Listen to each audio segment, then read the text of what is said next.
Welcome to another episode of Masterminds with James Allen. He is I and I am him. And today I'm excited. I'm ready. I'm just go ahead and first introduce this person. So lucky to have her on this podcast today. Let me just start out by saying she is UTA royalty, UTA fam. What up, though? What up? So I'm really, I can say that, hey, I knew Marian back in the day, but besides that, she likes to, she coined the phrase rather of the art preneur. That's what she goes by. And she has been featured in multiple publications, websites, and media companies.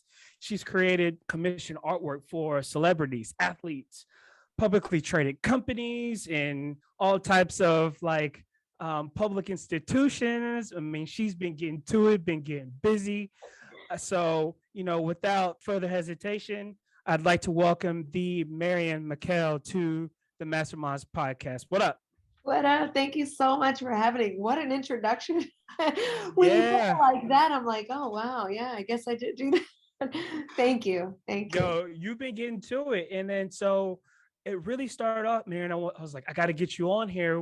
I've, been following you for a while on social media, but it was just one day I was like, I'm always looking for entrepreneurial inspiration from all outlets, not just real estate or whatever. And you had, posted something, and I was just like bragging to my wife. I was like, yo, I went to school with her, and I was like, man, it's just dope. I love what she's doing, blah, blah, blah.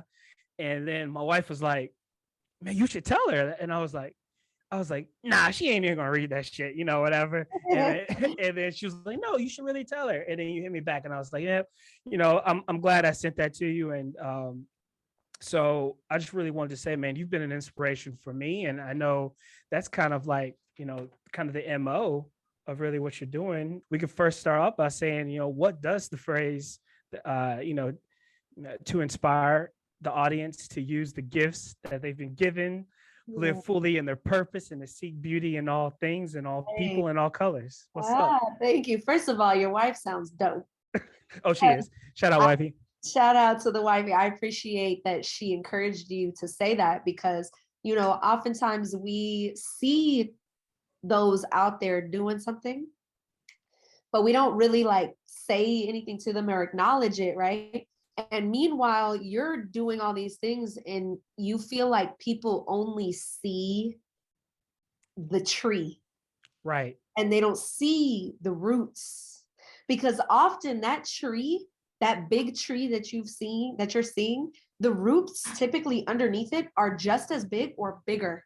And when you're doing it, it's like you're asking yourself, do people really know what goes into this? Do people really get it? Do they understand? So when somebody reaches out to you and spreads those encouraging words and gives you your flowers, you're like, okay, let me keep going. So shout out to the wifey, number one. Yeah. Please keep going. Yeah. Because it's inspiring all you're doing. We're gonna get into it, but yeah, you're definitely an inspiration. Thank you. And number two, you just regurgitated, some words from my website, which is basically my mission. And, I don't want to take everybody to church, but, there's a parable in the Bible. Take your time, Marian. Take your time. There's a parable in the Bible. And, this, boss, if you will, he has 3 employees and he gives to these employees, what the Bible calls talents. Right. So you can literally translate it as talents, right? I have the talent for creativity and artwork. You have the talent for, making connections and talking that talk, right? You can use it as talents, or if you want to make it easier for your brain, you could say he gave them each $100, right? So to one, he gave 5 talents or $500. To one, he gave 2 talents or $200. To one, he gave 1 talent or $100. And he says, all right, y'all, I'm gonna be gone for a month. I'm really watering this down, layman's terms. But he's like, I'm gonna be gone for a month. I'll come back and check up on y'all. Leaves, comes back a month later. To the one he gave 5, he says, all right, so what did you do? And he's like, well, you gave me 5. I took what you gave me and I doubled it. So here's 5 more. So I have 10. So I'm gonna give you back that 10. To the one he gave to, he didn't give as much to him, right? He didn't, that person doesn't have as much talent or wasn't given as much money. But he says, I gave you 2. What did you do? He says, well, you gave me 2. I doubled it. So here's 4, right? So to those 2, he says, you good and faithful servant. You did something with what I gave you. To the one he gave 1, he says, so what did you do? And he said, oh, you only gave me 1, and I know you're a tough boss. So I went and I buried it. But here it is back again. Here it is. And he's like, you foolish servant, you didn't do anything with what I gave you. And not only did you not do anything with it, you buried it. Ooh, right? Yeah. My mission is that, God willing, one day I make it, I make it to the pearly gates. Yeah. I want to hear, you good and faithful servant. You did something with what I gave you. You may not have been given as much as I gave to somebody else, but you took what I gave you and you doubled it. You multiplied. Yo, where did we even go from here after that? that was dope. Edit. All right, y'all. So this has been another episode. Good night. You know what I mean? But no, that's serious. And I think, one of the questions I had to you, well, so many, where do I start? So you were just talking about the talents, and people may not be playing with the same amount, in the same, on the same playing field.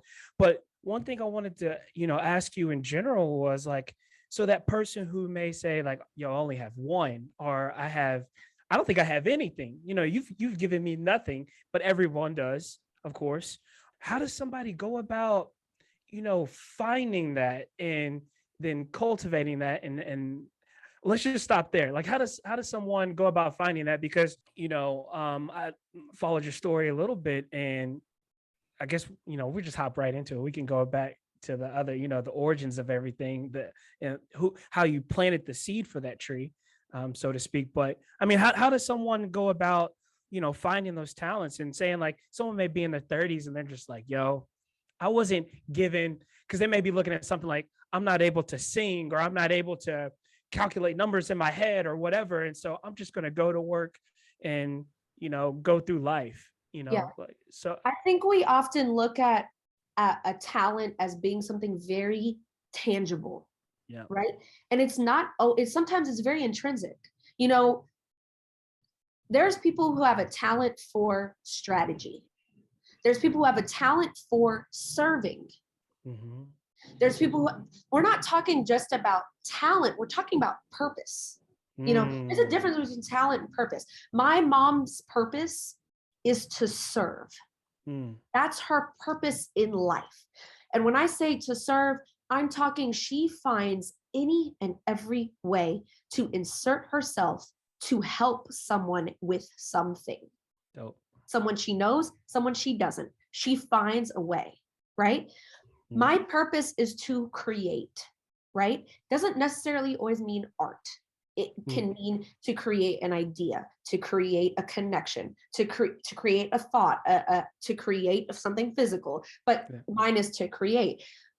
I always say, I guess, like, find the thing that comes to you the most naturally, without, it doesn't involve much thought and much resistance. And I think we always think that one thing has to be monetized. When I'm talking about this, I'm not talking about creating something that is going to be some multi-million-dollar company. We're always stuck in that capitalistic view. I'm just talking, find that one thing that makes you feel so full, regardless of it's within your career or not. My mom's purpose to serve has nothing to do with her job. She finds ways to serve within her job, but that's not what we're talking about. We're not talking about, creating some, multi-million-dollar podcast that you get in some tons of big, just doing things that make this world better. Right.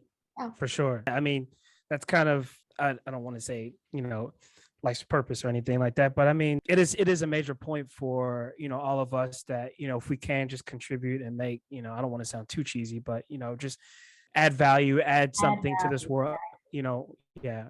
And so, yeah, but let's back on up. I mean, you took us to church and man, you got to it. So, but no, so we both went to UTA, didn't know each other too entirely well, but, like I said, I followed your story, but really want to know, like, just as someone who is inspired and watches you, really, can you talk about and tell, people who are going to be listening to this about the story? Like, how did you get to Marian Mekhail, artpreneur, studio owner, commission artist? Like, because I mean, what did you study in college? I studied exercise science at UTA. Oh yeah, we got to talk about it. So how did you get from exercise science to the commission artist that you are now? Okay, so I always had a love for art. I Okay. found that love at 13. My dad studied architecture. I, saw his drawings and was blown away and said, I can do that. And to just keep that part brief, I took classes in high school, art class. You had to pick an elective. I chose art. So Yeah. I was able to, really find that love for art in high school. When it came time for me to go to college, I was, debating between a few different schools because I had partial basketball scholarships to a couple schools. But Okay. I ended up getting a full academic scholarship at UTA. So my Egyptian parents said, "You're taking that full scholarship. Forget the basketball. It's only partial. You're gonna, because I got into Kansas, Florida Atlantic for basketball, whatever. But Come they on. Kansas State, excuse me. Okay. So Still. I had to go to UTA, right? It's close to home. We're not paying nothing, no student loans. So this is where you're going. So I said, okay, I want to study art. And they said, absolutely not. You're not wasting a scholarship on art. That's not a real job. Pick a career, Egyptian Yeah. thought process. Yeah. So I said, all right, well, my second love is sports and basketball. I mean, not even second at that time, really. It was like, that was where everything was for me. So I said, all right, I'm going to study exercise science and I'll be an athletic trainer or a physical therapist. But, I was shooting for athletic trainer, like the ones that run out on the field and, when injuries happen, not like a physical trainer, Yeah. like a personal trainer. Athlete. Got you. So that's why I studied exercise science. But man, you would find me in class still sketching and drawing in class, and people would request, hey, draw me, hey, do, and I would do little, cartoons and characters and whatnot. When I graduated, it was like throwing spaghetti at the wall, just trying to figure out what sticks. I worked for the government. I worked in retail management. I was a manager for Target. I was a manager for clothing boutique. You name it, I did it. Yep. I ended up finding myself in what I'm very strong in operations. Okay. I'm a walking oxymoron. On one, on one side, I'm very creative and I'm Yep. very, free spirited. But on the other side, I'm very organized. I'm very rigid and type A and organization. Right. Awesome. So I ended up working the bulk of my corporate career as an operations manager. Come on. For where? For a physician staffing firm at two different firms, and both were startups. So I'm really getting my hands dirty and wearing multiple hats.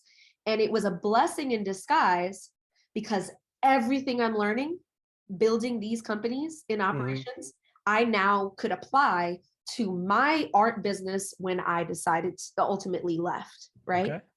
What led me to start back, like the catalyst that got the art journey going, was I was living in a part of Dallas that was like on the verge of gentrification.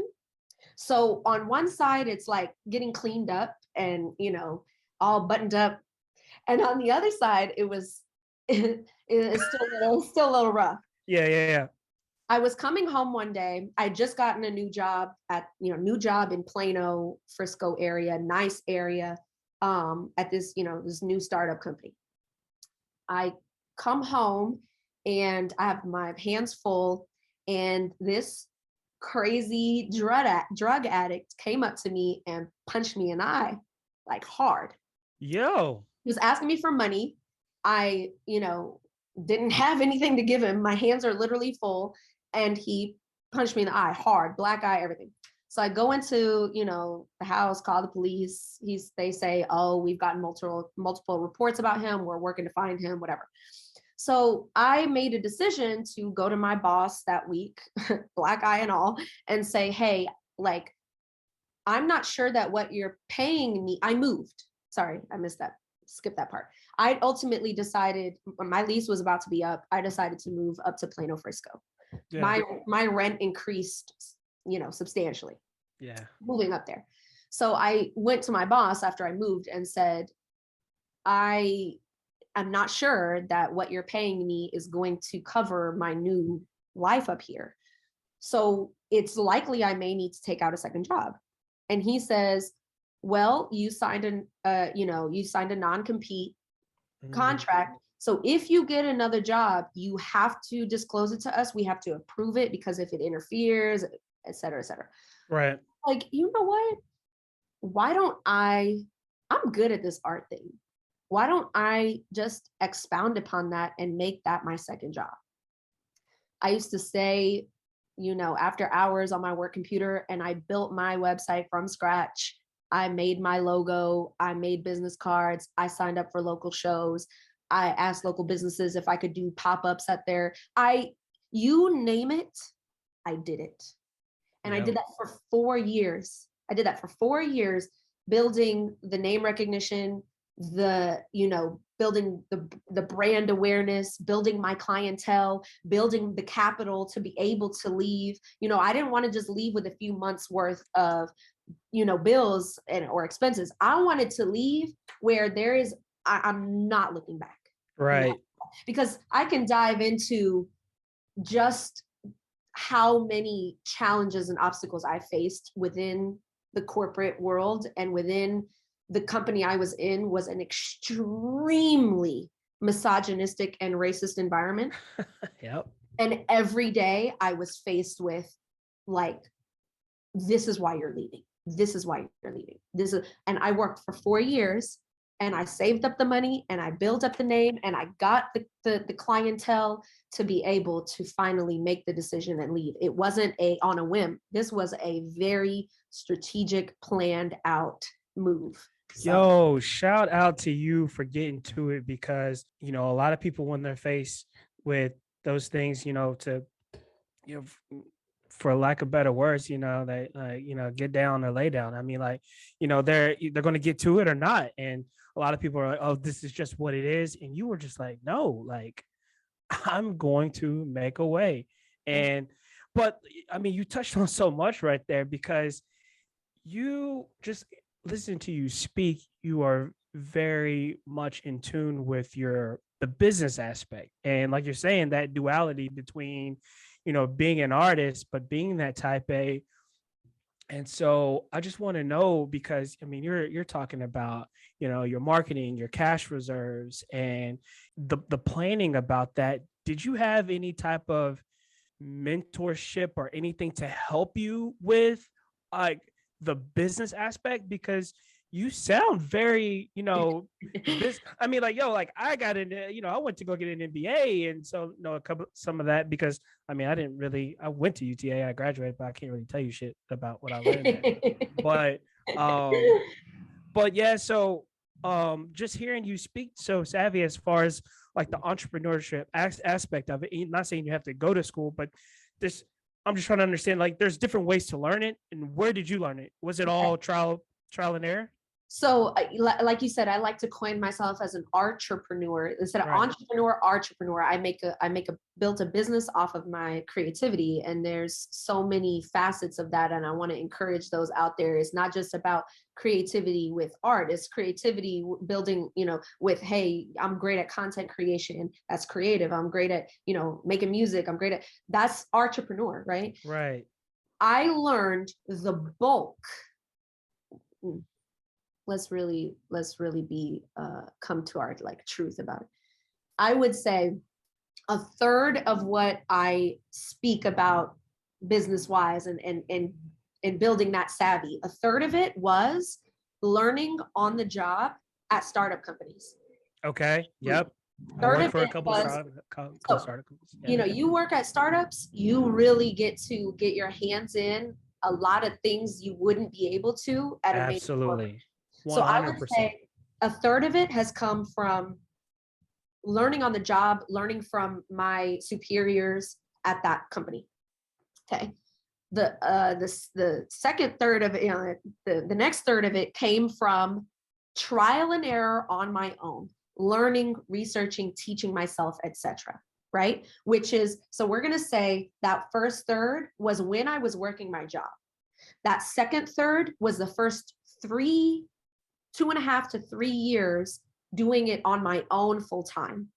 And then the last third, just within the last year, after being full time as an artist for 3 years, going into my fourth year, I met who is now what I would consider my art mentor. I didn't find a mentor. So we're talking 7 years that I just did this on my own. Now I found somebody that he doesn't give me anything. He doesn't, all I do is listen. And I say this for a reason. So many people reach out to me and ask me, will you be my mentor? And it's never about what they can do to help my business. What value can you bring to the person that you're asking? Exactly. But I'm sorry, go ahead. Yes, I get that all the time. Yep. But my mentor, I actually add a certain aspect of value to what he does, right? Because he doesn't have anyone he can talk to that does what he does on the level that, well, he's substantially far ahead of me. When I say he's world renowned. Okay.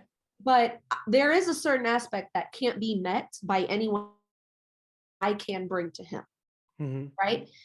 In turn, though, he doesn't give me anything or do any. All I do is listen when he talks about his business. Dope. And that is where I've gotten that last third of, okay, you've learned how to manage and operate your own business. But in listening to somebody who is far ahead of you, now you're learning how to create a whole different audience and lane for yourself just by listening to what he's talking about. So I think that's a big nugget that hopefully it didn't go over, the people who are going to be listening to this, their heads. It's like, just the listening and adding value is key. I mean, because again, like, so I do real estate full time and people reach out to me like, hey, do you do mentorships? Do you do this? Or can I just come by and pick your brain? Or can we do coffee? And I used to try to meet with everybody I can, but now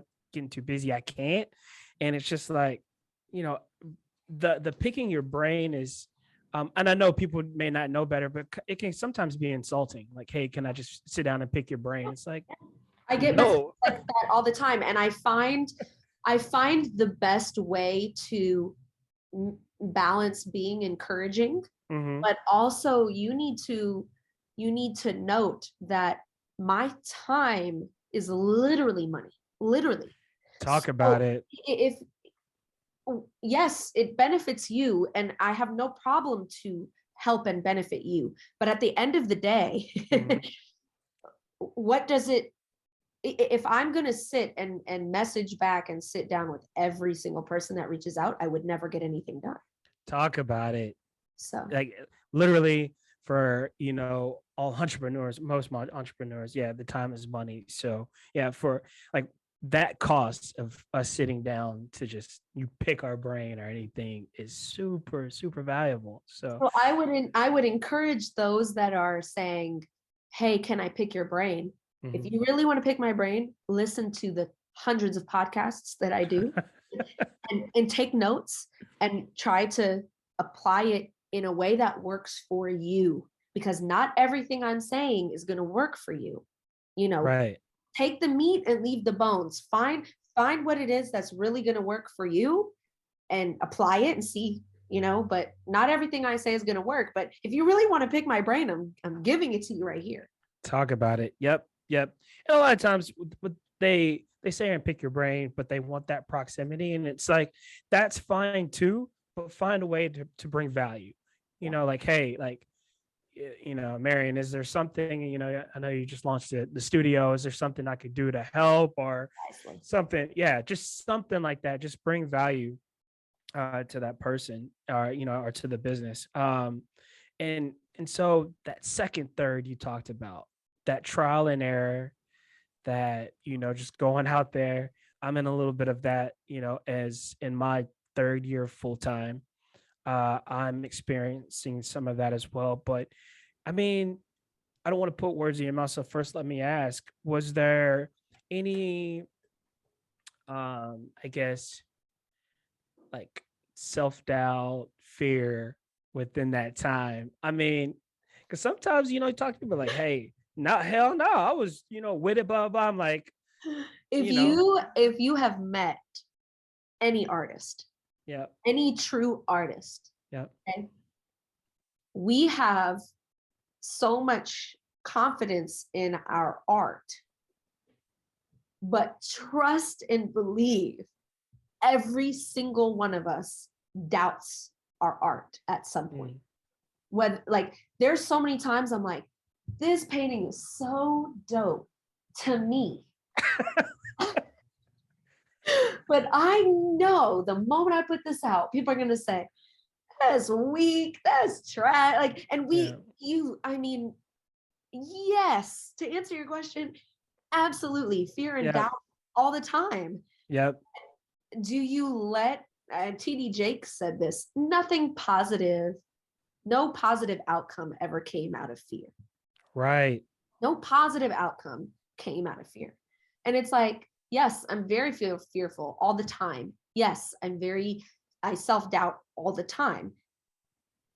But like the frequency and the duration of which you allow the self-doubt and the fear is important to note. Because yes, I have the fear that this new streetwear line I'm going to drop in the next whatever.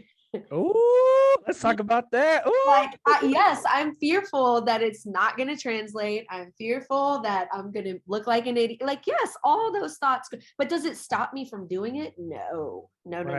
Because I know, and Jay-Z said this, there's a knowing in being an artist, regardless of if it hits right away. I know that this is something I want to put out into the world. I want to put out this concept, this streetwear line into the world. Do I think it's going to be a hit right off top? I don't know. Right. But it's not going to stop me from doing it. Dope. Yeah. And I think that is a key point. And all is like, yes, we have those doubts, we have those fears, but we just, like you're saying, we just go do it anyway. You do it with the fear, you do it with the doubt, and persevere, and don't be afraid to fail. What we say a lot around the office is progress over perfection. And that's, a lot of times, particularly coming from operations, I would assume, but you may be different. Is like the margin for error in corporate America, the margin for error is small. Like I used to do finance before, this. So let me go sit in front of the CFO and like in a room with execs and have numbers wrong and things like that. And so I had to rewire my brain to like, hey, it may be 80 or 90%, there, but like instead of worrying about that 10 to 20%, put it out there, go on to the next. Yeah, absolutely. Yeah. I struggle with that big time. I mean, I don't know if like don't judge me, but like I like am into like the signs, right? Okay. I'm a Virgo. Oh, here we go. Our whole mantra is perfection at all times. We're working towards constant improvement, right? And I'm so blessed, and I always make sure to shout out the couple of women that work with me. That it's when you pay me, you're not just paying me.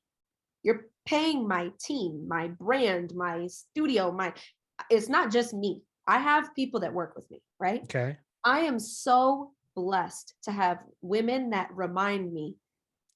I'll be like, oh my God, we only had X number of email subscribers. Like, this is throw it out, like, whatever. And they're like, Marian, you realize that in, 6 months, you grew your subscribers by 200%.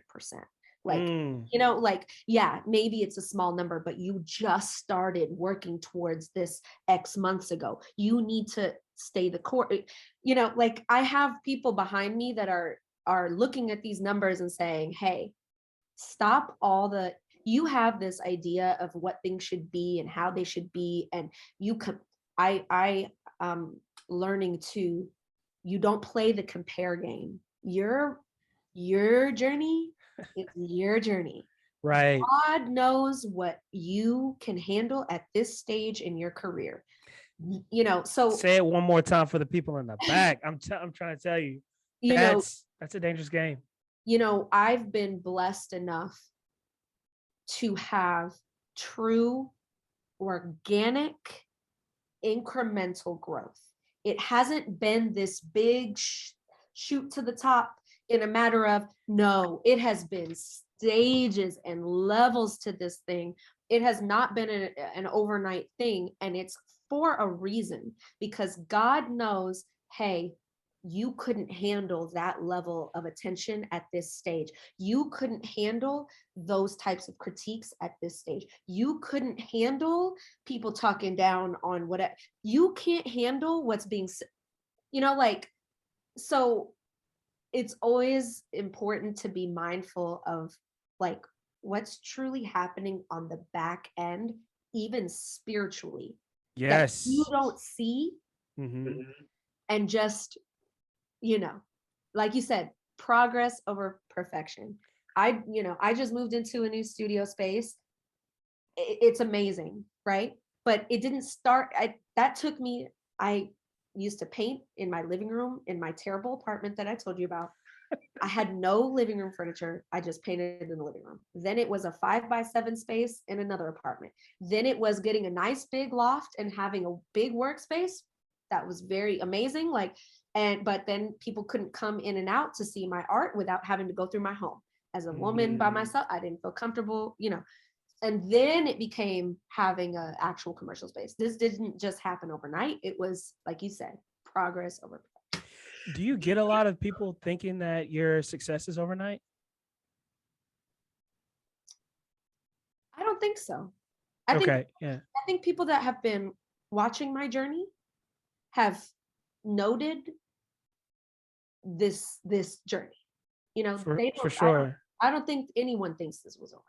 Okay. Anybody that's met me for the first time, seeing what I'm doing now, might think that. But those who have been, because they don't know, but those who have known me for a little while, they know. Yeah. Man, salute to that. I mean, just salute to the journey. What I mean is, like, because again, like I said, we've followed each other on social media for some time now, and it's just like, I love to see just what people are doing now and making those announcements, and it's super cool. And like I said, I really draw from those stories and really seeing the grind and the progression, and it's just like, I definitely draw inspiration from that. So super cool. And let's talk about the studio, because I mean, like, again, we're in an office suite now. When I say we, is my wife and I, and we're building out teams and whatnot. And to take on that type of financial responsibility every month is like, what how does that go when you really determine, like, yo, am I going to do this and take that jump? Like, kind of walk me through your process and what you're thinking. So last November, I debuted a new collection, and I did a big show. 500 people came out, et cetera, et cetera. It was I'm sorry, not to interrupt, but it was the Maktub it was written, right? Maktub. Yep, Maktub it was written. That salute was to that. Thank you so much. Some of these pieces in this office are from that collection. But prior to the show, like a month before the show, I have this stirring inside of me.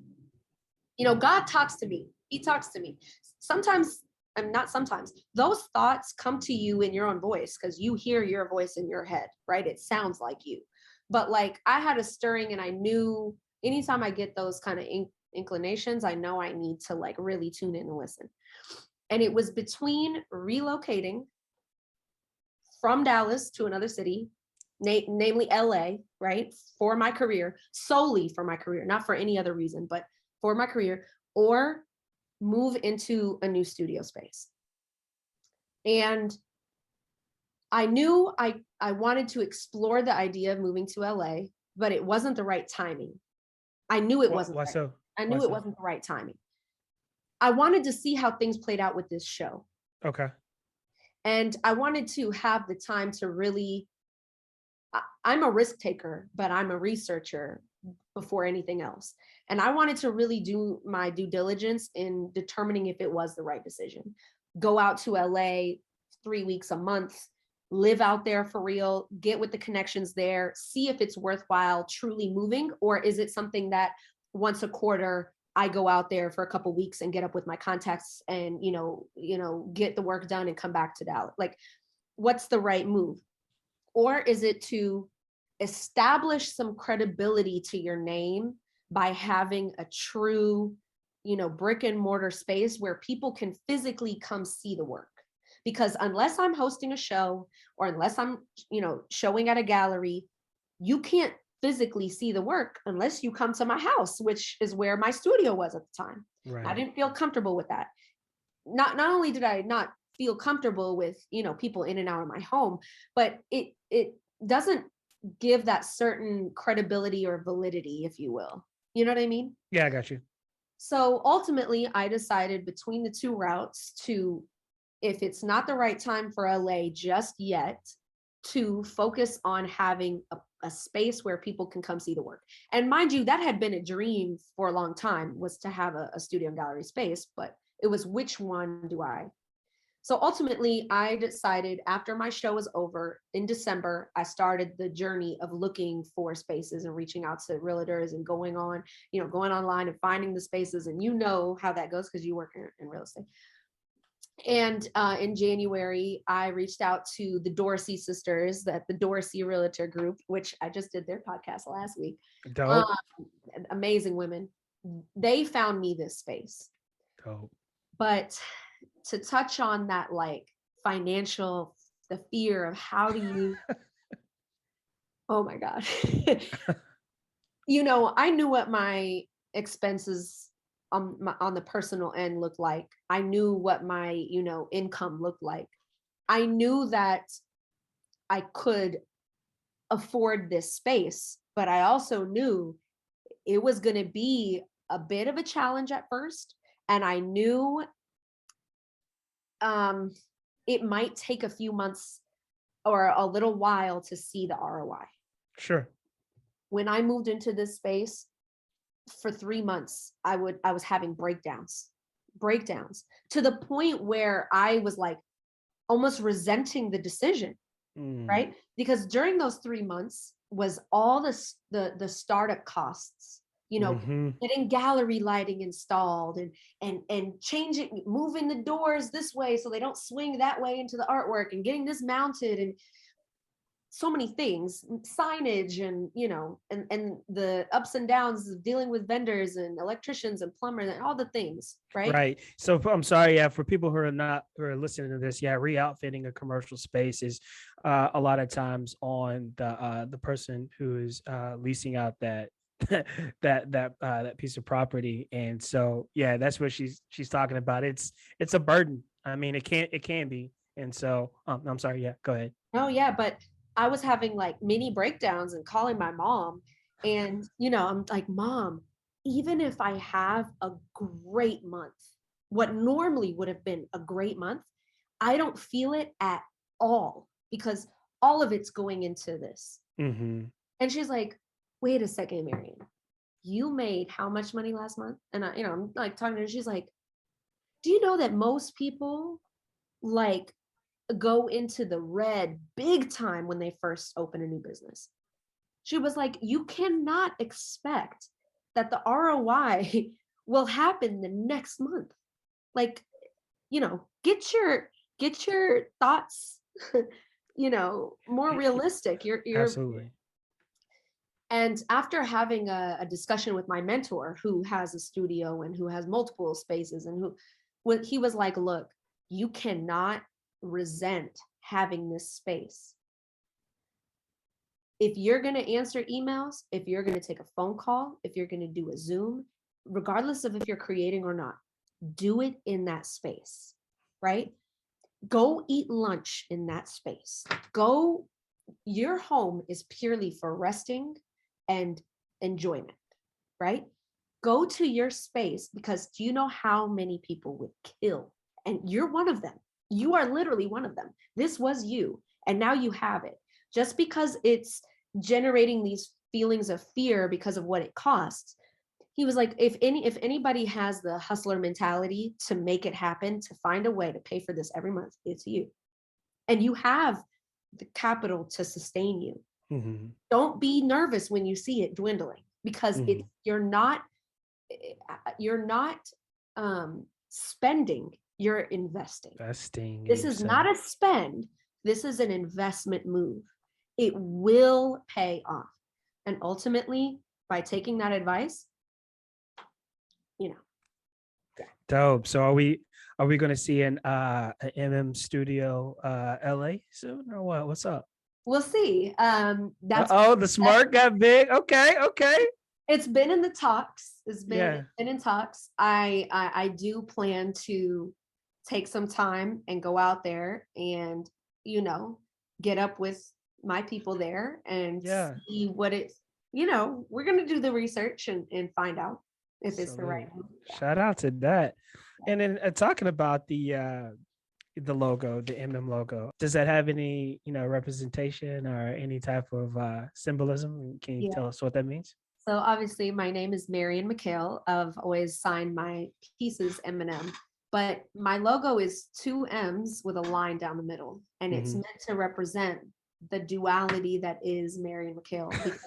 On one side, I am very girly, and I always get my nails done, always have a fun design. I love fashion, style. I'm a woman. I love girly things. I'm very feminine, but at the same time, I also have a very masculine side, masculine interest. Working as any woman will tell you this. Any woman who runs her own business will tell you this. When you run your own business as a woman, you have to constantly live in masculine energy. You have to be more assertive, more aggressive, more, like that's masculine energy, right? Whereas feminine energy is more of a free flow. It's more of a, it's more nurturing. It's more, no, in business, you do have to live in a masculine energy. Absolutely. At the same time, I love to play blackjack. I love sports. I play basketball. I like sneakers. So like, right?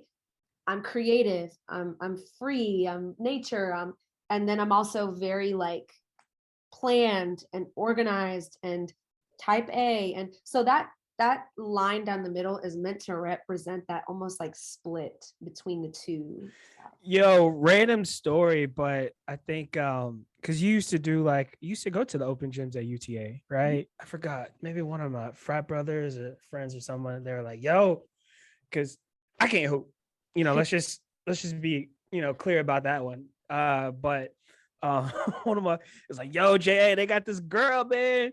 She her jumper's nice, she'll bust your ass. I was like, man, get out of here. But no, I heard the joke. She's like, yeah, doing a little bit. I heard the jumper was nice. So I could hold my own. I can hold my own on the court with the guys. I can hold my own. You still hooping at all or what? You find time?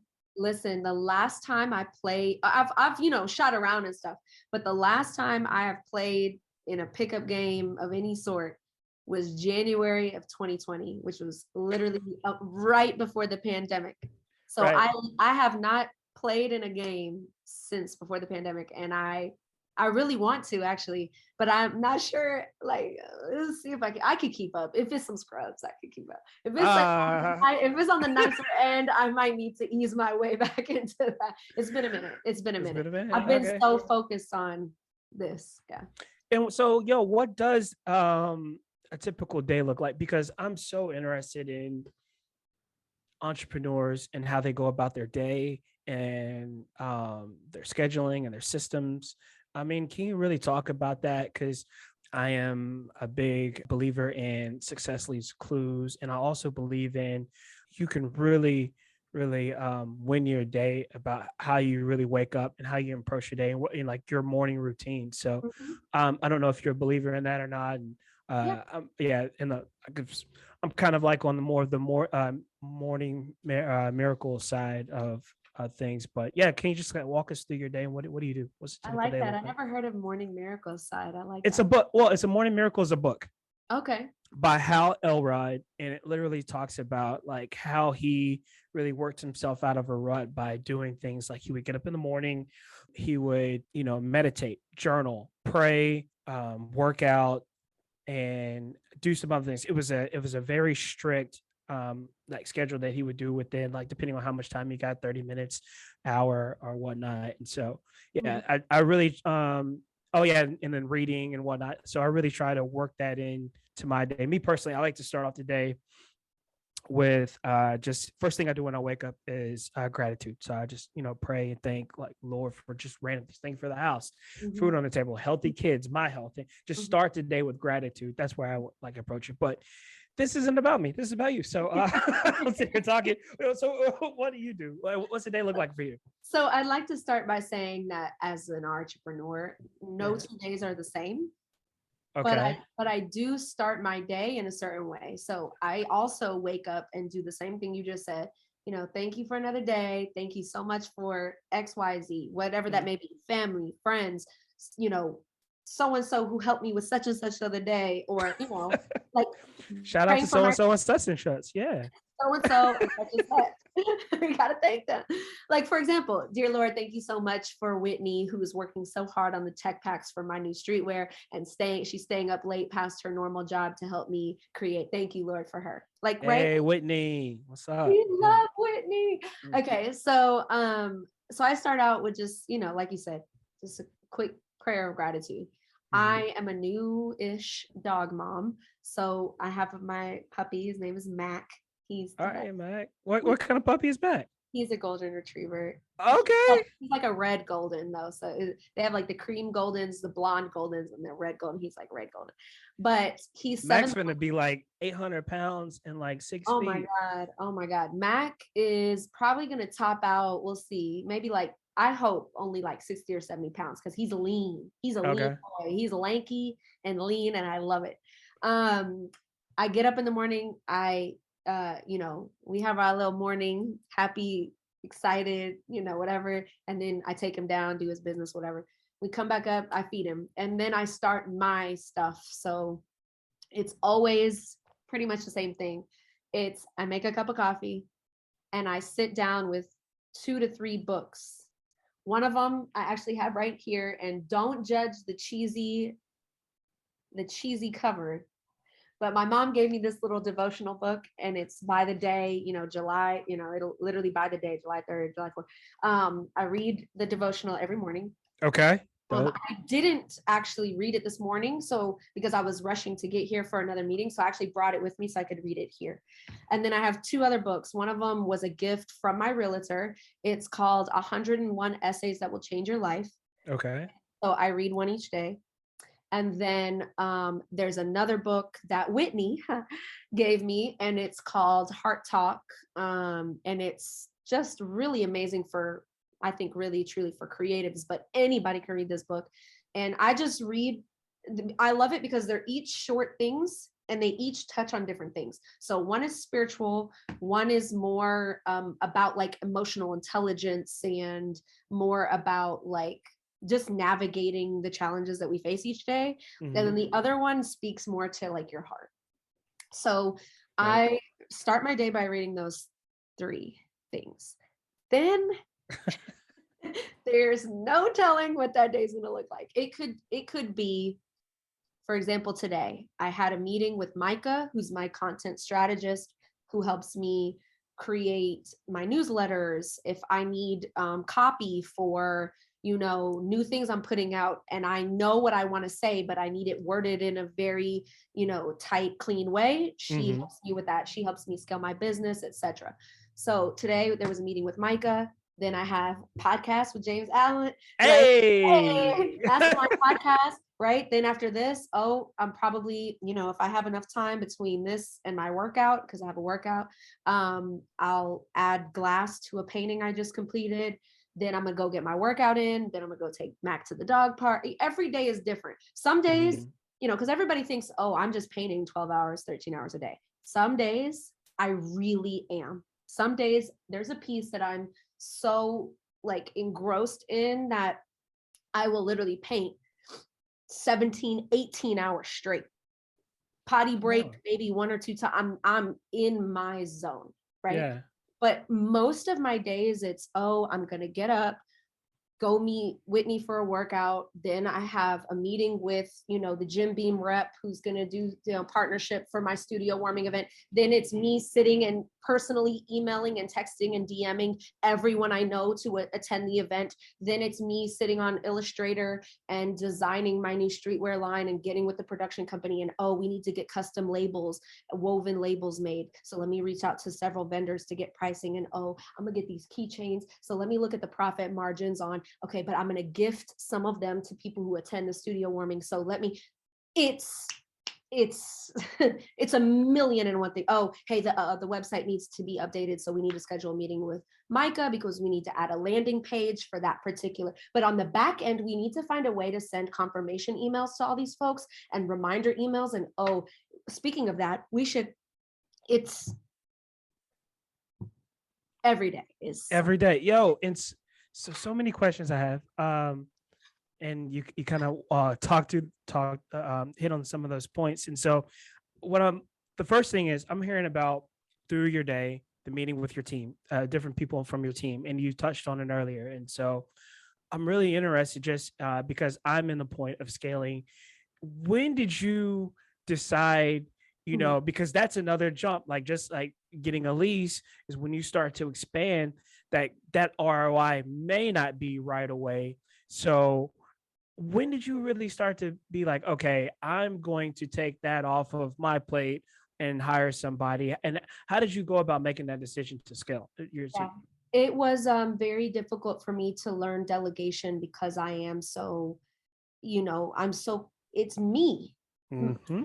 This is not just, it's my brand is me. So it Mm-hmm. was very difficult to like learn to delegate. But after a certain point, when you're realizing that you are physically, it's just it's impossible for you to be able to do all the things that you want to do, right? Like, Mm-hmm. and I mean, anybody who's gotten anywhere had help. Talk about it. Talk about it. Right. There's not one person that's successful that didn't have an entire group of people help them get there. Drake, Jay-Z, LeBron. Teams. Yeah. Large teams. Yeah. Large teams. I got to a point where I knew there's somebody that out there that can do what I need done. They can do it better than I can Mm-hmm. because that's what they do. Like Mm-hmm. that's their niche, that's their world. So why would I ever think that I can do it, but they can do it better than me, right? So and they can truly add value where I need it specifically. Mm-hmm. So I was blessed enough to meet a young lady named Micah. We met through art. She came to a local art show that I did several years ago. She bought a couple prints, invested in my artwork. That was it. That was the end of it. We met and that was it. And I love that she did this. She reached out to me on Instagram and was like, "Hey, I have found that I don't have any true meaningful like relationships with women. I like what you're about. I just like how you move and how you think, and I've, whatever. Would you want to just go meet up and have coffee and like see if maybe there's a friendship there? Dope. Women don't ever do that. Men and women, Right. but men and men don't. I don't know if men and men do that and women do that. Yeah. I love that she did that. So I was like, Yeah. you know what? I feel the same way. I don't Yeah. feel like I have women that I can grow with. Everyone I'm around me, I'm kind of outgrowing. Mm. So she and I met, and she was doing her own thing. She has run a magazine before. She studied journalism. She got an MBA from SMU. She's, Okay, so Micah, see you. oh, Micah, listen, y'all, if you need I'm going to plug her right now. If you need Fuck. somebody to help you scale your business, hit up Micah Raquel Consulting. Micah adds value to any room she steps in. So, our friendship kind of was built actually based on creativity and business. They always say don't go into business with your friends. Make friends of the people you do business with. That's kind of like how we got our start. And then so I had Micah kind of helping me learn how to truly scale the business. Dope. And to add some cool content around it. When I knew I wanted to put together this merch last year, well, a year and a half ago, I put out these like shirts called Shades. And I knew I wanted to execute this merch, and I had tried merch before and failed miserably because I really just don't know that world, Right. like I know design, but I don't know production, I a friend of mine has a sister who, was a buyer for Neiman Marcus and who's got this great eye for fashion and who understands the back end. And she introduced me to her sister, who, by the way, Erica and Whitney. Love you, Erica. I love you, Whitney. Shout out Erica and Whitney. Shout out Erica is an amazing connector, amazing model.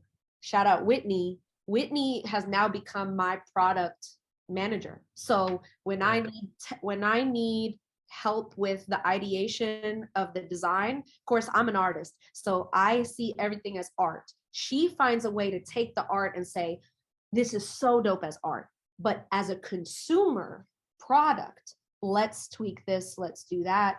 Okay, we need tech packs made. When I say tech packs, people don't, the production company has to have every single color outlined based on a Pantone color book. Pantone is who determines what the color, and they all have a code, and we have to have the specs, and we have to know what is it going to be scaled based on the sizing? Is an extra small going to be here, and then we're going to scale it up bigger for small, or is all of them going to be this size of the design? Is it? She helps me build all of that out. She helps me get in contact with vendors. She helps me with the marketing and promotion and silo shots behind, so these are people that I've leaned towards because not only do they understand me and how I work, and they know how I am, and they never take anything I say personally because they know what it is, but they're both so very good at what they do. Dope. Man, what you're just talking about, that team that you have and that you're building is, that's a blessing. That's a blessing because it's really difficult it can be difficult rather to really find people who are, really vibing and have that same, can match your energy and worth ethic and just integrity. So no, shout out to that. But the other thing I wanted to ask you, because you were like, hey, James, sometimes I am literally painting for 12 hours and only taking breaks to go use the restroom and whatnot. And when I hear like artists and people with, that creative passion like that turn it into a business, I really think about like an athlete, like a professional athlete. And so I really want to know, has you turning your passion into a business impacted or changed your passion at all? Because just sometimes it may be like, or do you really just go with your vibe and your motivation? Because let's back up. And I don't want to, you can tell me to shut up because I'm speaking for you, but I recently saw you did a commission piece like for a Walmart. Mhm. And so what if it's just like, all right, Marian, this needs to be done in X days. And it's just like, yo, Mhm. I may not have the inspiration, or I may not feel like it today. Mhm. I may not, I may not want to paint. I may want to do like this crushed glass piece or something, or I may just want to go hang out with Mac or some of my friends or something like that. So how does that work, and how has it impacted your passion at all? Well, that is actually a really great question. First off, let's just Thank you. like I'm glad you asked that question. Where do I begin? So this is the tough part about being an entrepreneur, because Micah had to say this to me several months ago. I said, I just want to, oh my God, like I just want to paint what I want, like, like, whatever. And I don't want to have to think about X, Y, and Z and the consumer, whatever. And she's like, well, are you an artist or are you an entrepreneur? Because there's a million artists out there who paint and whatever, but they don't run a business. You run a business. So which one is it? She had to remind me. I have had to learn, and it is a struggle because ultimately, deep inside me, I'm just an artist. I want to just create, and you just want it, like, but it doesn't, right? I have had to learn, do what you need to do so that you can do what you want to do. Awesome. Do what you need to do so you can do what you want to do. And it's not just me that has to do that. You think Beyonce wants to do a lot of the stuff that she does? No, she does it because it's going to fund all the things that she wants to do, right? You think, I know I personally have celebrity clients that I have these conversations with, and they're like, you think I want to go do XYZ speaking engagement? No, but it's paying me X number of dollars, and I'm going to take that and put it into my production company and my right? I've had to learn that balance. I do commission works, and I'm excited to do commission works, no question, because they pay the bills, right? Absolutely. But as an artist, ultimately, if you're wanting to invest in my art, you buy an original piece, right? But if I don't have any original pieces, then I'm just an order taker artist, right? So I have had to find a balance of create what is close to your heart, what has true deep meaning, and that 5% that gets it and connects with it, they will find it and they will buy it. That 95% that wants a Kobe painting or a X, Y, or Z that you can freak and do really dope, that's what's going to let you be able to do the 5% that you really want to do, right? Got you. Don't get me wrong. I'm gonna paint that Kobe. I'm gonna paint it so good for you, and I'm gonna paint your family portraits, and I'm gonna kill it for you. But like, yes, she will. There's things inside of me that I want to express as an artist, and then to touch on, you said, hey, you did this mural for Walmart. That mural for Walmart, I had a week to execute that. 1 week. When opportunities like that come knocking at your door, you put everything aside and you get it done, regardless of whatever else you have going on. You just go into deep beast mode and execute, so that, because that's gonna, the intrinsic value of just doing a mural for the top global retailer in the world and delivering on time, and deliver it on time, and doing it without needing any revision from any party. You want to be able talk your talk real quick. You want to be able to do it where they're like, yo, we worked with Marian Mekhail. It was such an easy process. She did everything as we asked. And, so there's this times you have to put everything aside and just get it done. Regardless, you just find it deep in your, yeah. And so I'm hearing you talk about your requested pieces versus your passions now. Have you really, because like you will kill and crush any type of request, and because I've seen you create the videos and the people will come in, I'm like, oh shit. But are you still as passionate about the crushed glass? Because when I think about your art, that's kind of synonymous with you. That's kind of like your thing. But it seems like the artwork behind you, the things that you're doing lately, the things that you're talking about, you're passionate about, may not be the crushed glass. So where are you at in, I guess, in the growth progression of your artwork? Yeah, so that was part of the reason why I did that collection, Mektub, it is written. Mektub in Arabic means it is written. Mm. In 2020, we all had time for deep introspection during that pandemic. And I asked myself, like, is my art me? Like, is what I'm expressing showing everyone who Marian is, right? And the answer was no. At that time, the answer was no.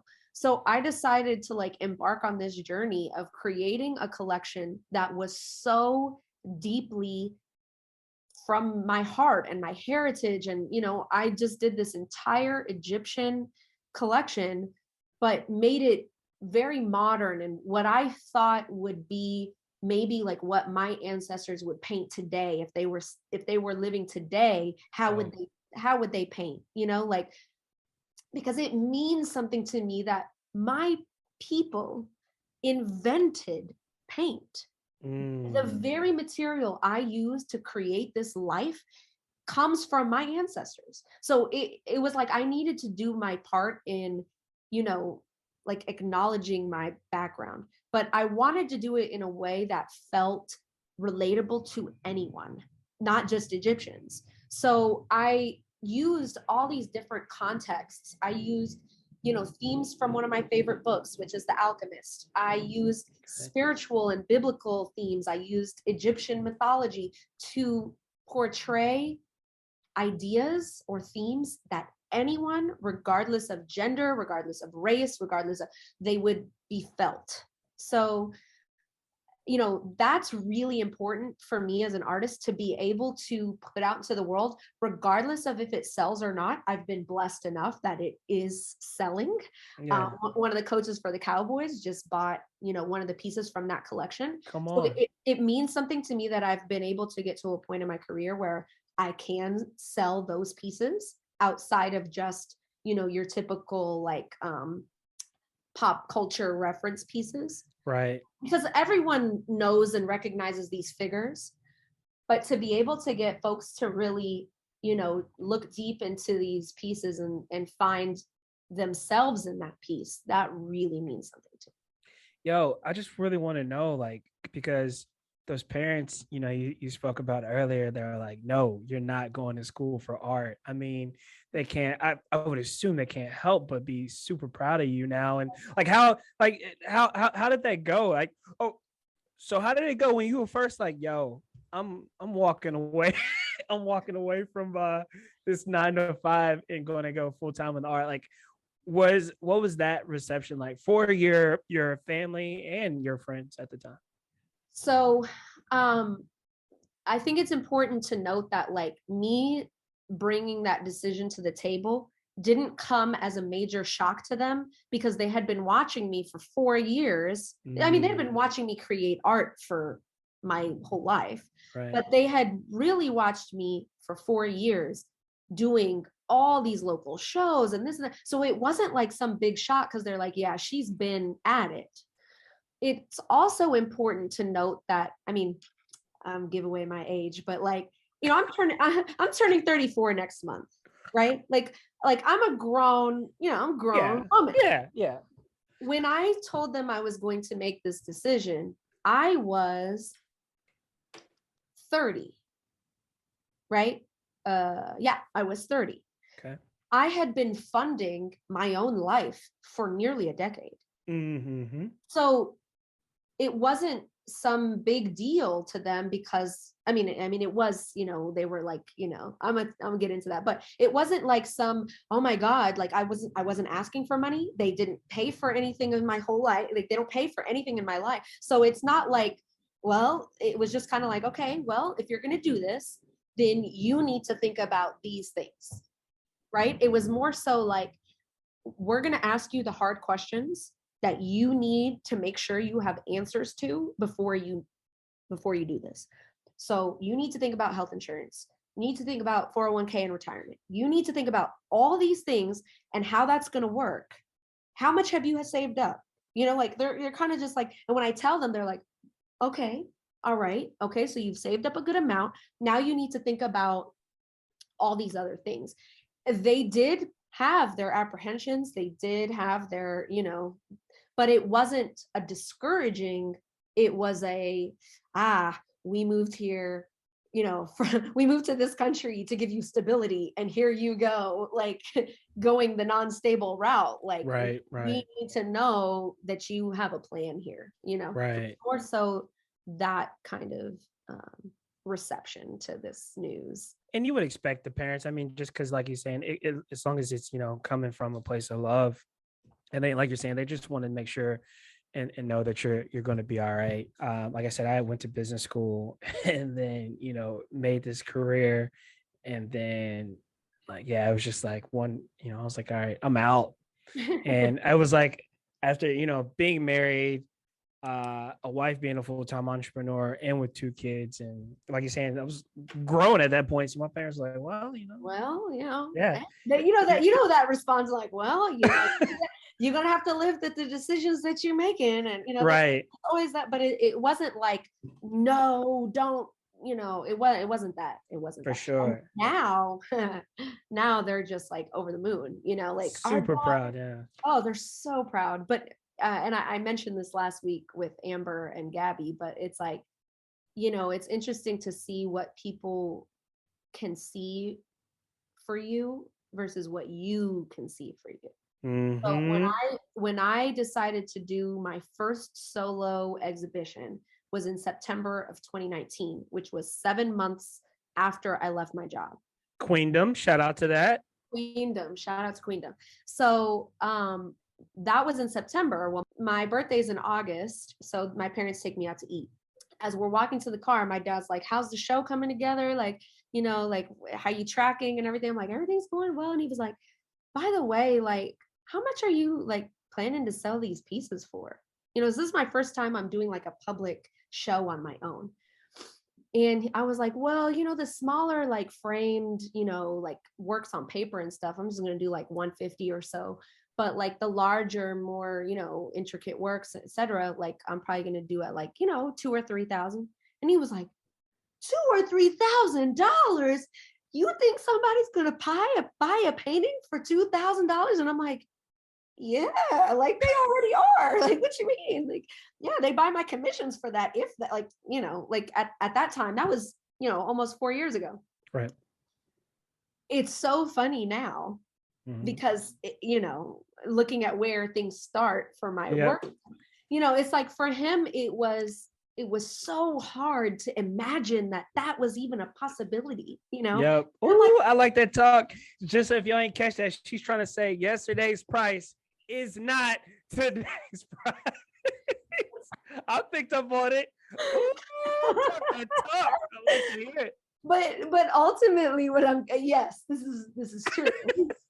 Yeah. You know, shout out to Fat Joe. This is true. Yeah. Today's price is, you know, yesterday's price, not today's price. But what I'm really getting at is like, imagine big for yourself. You know, like, don't think small for yourself. Think big for yourself. Even if those around you, it might not translate, because for them, it's not what they're doing, it's what you're doing. You know, they don't know, you know. And it's nothing against my dad. It's just for him, that seemed so unrealistic. It didn't seem feasible. But for me, I'm like, I think it'll sell at 2,000. Yeah. Dope. Yeah. No. So both of my parents did not go to college. You know, they had steady jobs where they worked like years and years and years and years. And so for me, my parents were just like, you're going to go to college. They're like, we don't know that. We just know that's what you're supposed to do, is go to college and do all of that. So, and then when I left, you know, having a wife that's a full-time entrepreneur and me being an entrepreneur, they're just like, you know, like, it's so funny. Sometimes, not my parents anymore, but people in my family, like, yo, you know, how's business? And I'm like, yo, it's really good. They're like, oh, okay, well, great. Woof. Oh, great. Like, yeah, it's not like, yo, it's we're okay. I Yeah. mean, and so it's just because just people in my family and my parents are just kind of that's all they really have known. So to really step out of that is just something that they're not familiar with. So I really do I understand where the parents are coming from, but yeah, it's just like you're saying, as long as they're supportive, they may not understand it, but as long as they're supportive, it's all good.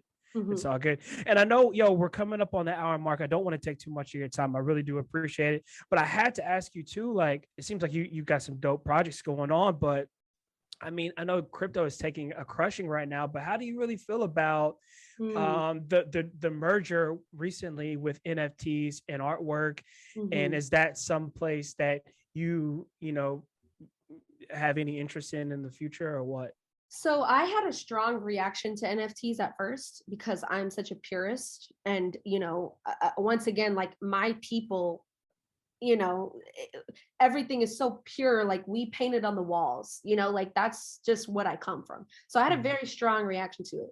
Then the guy that I use for running ads for my business and for marketing, etc., who's also Egyptian. Shout out to Kiro.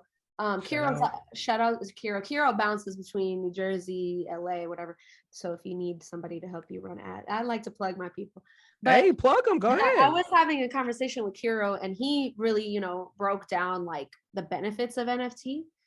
I look at it more now, not as art. I don't look at it as art because I think I had it such a strong reaction because I'm like, no, like that file is not seeing a piece in person. It's having it live in your home, having the energy of it in your space. It's not the same. You meet somebody online and you talk to them online is one thing.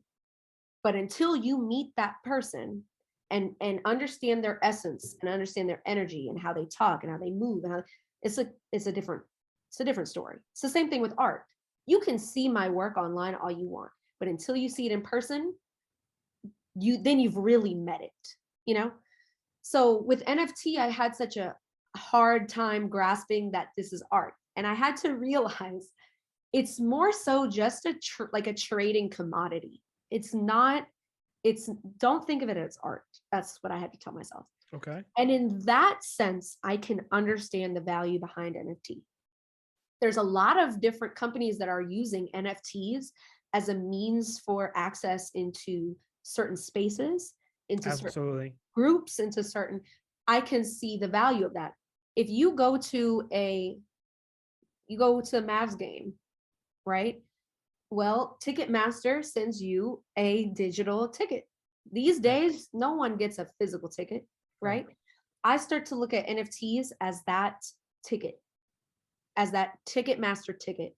Right. And like if you want to get into this new restaurant opening or club opening, you have to be an NFT member and have paid for this NFT. Um, you want to, make an investment and hope, just like trading stock, Right. you know, like buying into this NFT, hey, maybe down the line, I can understand that sort of concept. I personally have not dipped my toe into the NFT pool yet. I do know how it all works. I need to go get everything created and minted and put all the little stipulations and put it into OpenSea and all the things. But I don't know. I haven't. I believe in evolving. As a business person, as a creative, you have to understand there's evolution in everything. If Absolutely. decades ago you would have said Instagram, a lot of people would have pushed against it. But you learn, okay, TikTok. Okay, now it's TikTok. All right, you got to learn how to figure out what works for you on TikTok. Okay, it's NFTs. I think personally, it's important to pay attention to what is new and evolving, but just find what you're comfortable with and what works for you in that space. It may not be that I need to become Miss NFT now, because I'm not, Right.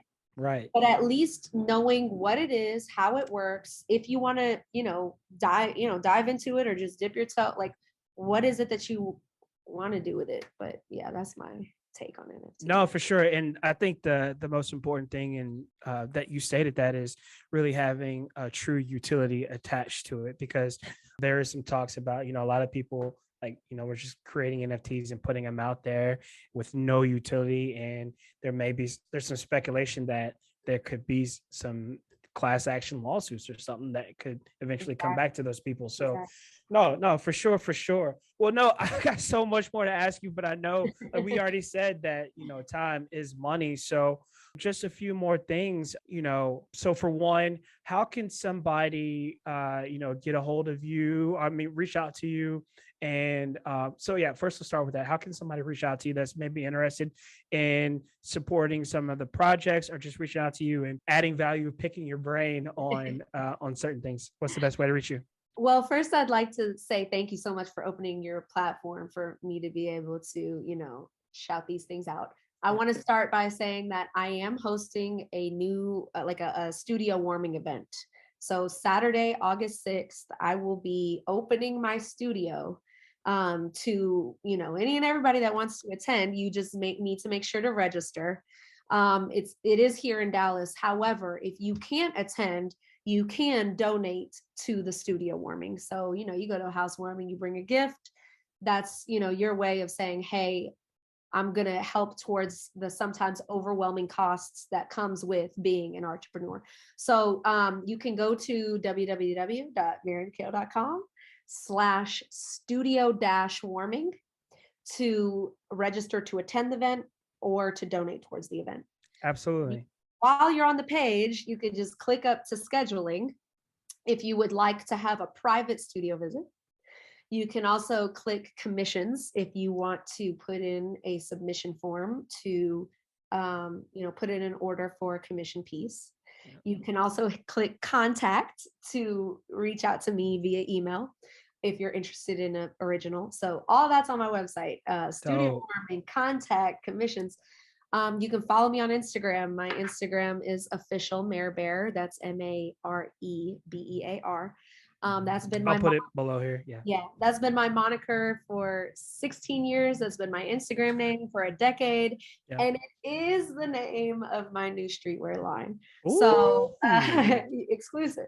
And I have LinkedIn, I have Twitter, I have TikTok, whatever you want, I got it. So yeah. Okay, cool. No, we'll definitely check those out. I would love to go to that event. I'm just sorry, I'm all over the place, but that's actually have you guys there. Yeah, but wife's out of town and I'm going to Kevin Hart. So well, the event is from 1 to 7. So we're doing it in time slots. So you got you got 1 to 3 time slot, 3 to 5 time slot, 5 to 7 time slot. So we made it almost like an all-day event so that everybody could be able to come in and attend, and it kind of keeps the room flowing. And so absolutely, Saturday, August 6th. And if you can't attend, you can always donate to the cause. We'll definitely be supporting that cause for sure. And then the last thing I just would like to hear, what I ask everybody is, when it's said and done, I mean, what does Marian Mekhail want to be known and I guess remembered for? I just want to be known as the person that helped you decide to go for it. I just want you to go for it. And don't make it some big thing. Like, if you're an artist and you're nervous about starting, just paint a painting or just pick up a product that you normally wouldn't have used and test it out. You only use acrylics, just pick up some like pastels or watercolor and play and see how it feels. I just want to be the person that showed you it's okay to just go for it. Just try it. If you mess up, it's okay. It's okay. Like, I don't know. That's just what I want to be known for. I want you to feel good that you did something that means something to you. Absolutely. And I mean, you have definitely done that. Like I said, just watching you and as you scale your business and the growth has definitely been an inspiration. And so I'm really excited to see how August 6th goes. I'm really excited to see the rollout for Mare Bear, the line, and just all the other things that are, in store. So, we're watching, we're rooting you on, and, we really can't. Yeah. So Marian, this is been a pleasure, a great talk, and an inspirational talk. So I really appreciate you, and I really appreciate your time. Thank you so much, James. I'm so grateful to have, like, I'm so grateful to be here with you. And I'm so excited to see where this podcast goes. I'm really excited that you're on this journey. So amazing. Absolutely. Well, I appreciate it. Well, thank you guys. This has been another episode of Masterminds with James Allen. You can check out episodes every Thursday. We release new episodes. So until next time, guys, peace.